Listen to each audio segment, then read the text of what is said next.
এবছর ২৬শে ফেব্রুয়ারি হল মহাশিবরাত্রি। মহাশিবরাত্রির দিনটিকে হিন্দু ধর্মে অত্যন্ত শুভ বলে বিবেচনা করা হয়।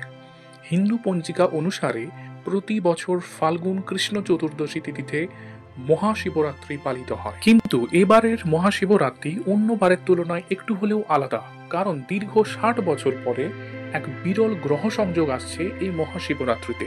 এইবারের মহাশিবরাত্রিতে সূর্য, বুধ এবং শনি একই সঙ্গে কুম্ভ রাশিতে গোচর করবে। এই বিরল যোগ এর আগে হয়েছিল ১৯৬৫ সালে।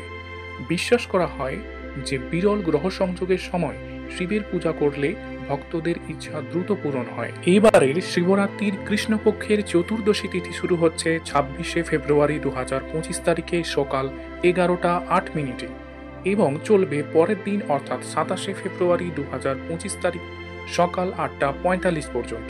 পুজোর শুভ মুহূর্ত হল রাত ১২টা ৯ থেকে রাত ১২টা ৫৯ পর্যন্ত। দীর্ঘ ৬০ বছর পর বিশেষ মাহাত্ম্যপূর্ণ এই মহাশিবরাত্রিতে মহাদেবের পুজো করুন বেলপাতা, দুধ, গঙ্গাজল, মধু, ফুল, নারকেল ইত্যাদি অর্পণ করে। মহাদেবকে পায়েসের ভোগও নিবেদন করতে পারেন।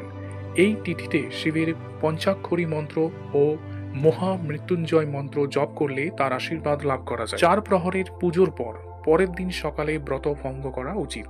এবার আসি এই মহাশিবরাত্রিতে আপনার কি করা উচিত নয়। মহাশিবরাত্রির তিথিতে ভুলেও শিবলিঙ্গে তুলসীপত্র নিবেদন করবেন না। এছাড়াও হলুদ, সিঁদুর অর্পণ করবেন না, ডাবের জলও অর্পণ করবেন না।